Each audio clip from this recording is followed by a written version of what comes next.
Hello students, today we are continuing our lecture on friction from class 8th science. Today we are taking up question number 10. So before starting with the question I would like to share something with you. मैंने अपने इस channel पे class 8th के mathematics के सारे chapters के lectures along with exercise and examples upload कर दिए हैं, आप जाके देख सकते हैं। जो स्टूडेंट्स क्लास 8 से क्लास 9th में गए हैं उनके लिए मैंने क्लास 9th के मैथमेटिक्स के लेक्चर्स अपलोड करने शुरू कर दिए हैं अपने नए चैनल डॉक्टर शारदा मीर पे। साथ ही साथ क्लास 10th के मैथमेटिक्स के लेक्चर्स भी मैंने अपने नए चैनल पे अपलोड करने शुरू कर दिए हैं, आप जा करके देख सकते हैं और साथ ही साथ अपने फ्रेंड्स के साथ शेयर कर सकते हैं। So today we are taking question number 10. So let's see what it is. Explain why objects moving in fluids must have special shape. आप एक्सप्लेन करके बताइए कि जो वस्तुएं पानी में मूव करती हैं उनकी एक अलग तरह की शेप होती है।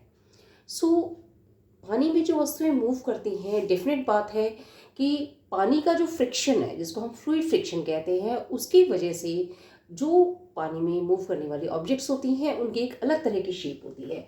जैसे सपोज ये एक ऑब्जेक्ट है, ये पानी में मूव कर रही है, तो इसका जो फ्रंट एंड है वो थोड़ा सा पॉइंटेड होएगा और साथ ही साथ जो बीच का एज जो है वो थोड़ा सा, जो मिडिल पार्ट है वो थोड़ा सा ब्रॉड होगा और फिर एंड पार्ट है वो वापस टेपर्ड होगा। इसको हम कहते हैं स्ट्रीमलाइन शेप। और हम जब देखते हैं कि पानी में जो बोट्स तैरती हैं उनकी भी शेप इसी ढंग की होती है, पानी में रहने वाले जीव जंतु हैं उनकी भी शेप स्ट्रीमलाइंड होती है। ओके, क्योंकि उससे फ्रिक्शन जो होता है वाटर का वो कम बेयर करना पड़ता है उन्हें, इस वजह से ये शेप सुटेबल होती है। So now let's see the answer. The objects moving fluids must have a special shape to overcome the fluid friction acting on them. जो वस्तुएं पानी में रहती हैं उनकी एक अलग तरह की शेप होती है ताकि वो जो फ्लूइड का फ्रिक्शन है जो उस पर एक्ट कर रहा है उसे ओवरकम कर सके. Efforts are therefore made to minimize the friction, so objects are given special shape having pointed fronts with a little broader middle part that gets tapered at the end called streamlined. हमने देखा कि efforts इस ढंग से किए जाते हैं कि जो ये फ्रिक्शन है वाटर का, या हम कह रहे हैं कि फ्लूइड फ्रिक्शन है, ये मिनिमम हो.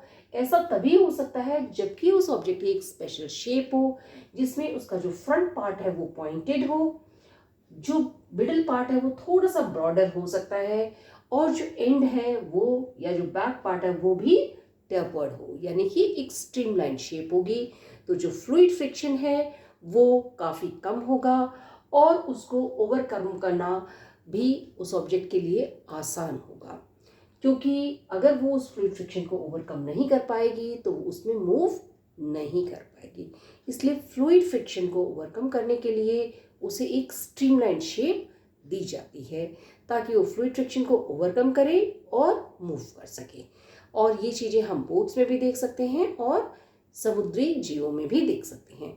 I hope I made the things clear. अगर आपको फिर भी कोई चीज़ नहीं समझ में आई तो कमेंट बॉक्स में लिख के पूछ सकते हैं. वीडियो पसंद तो लाइक करें, चैनल को सब्सक्राइब करें, फ्रेंड्स के साथ शेयर करें. Thank you.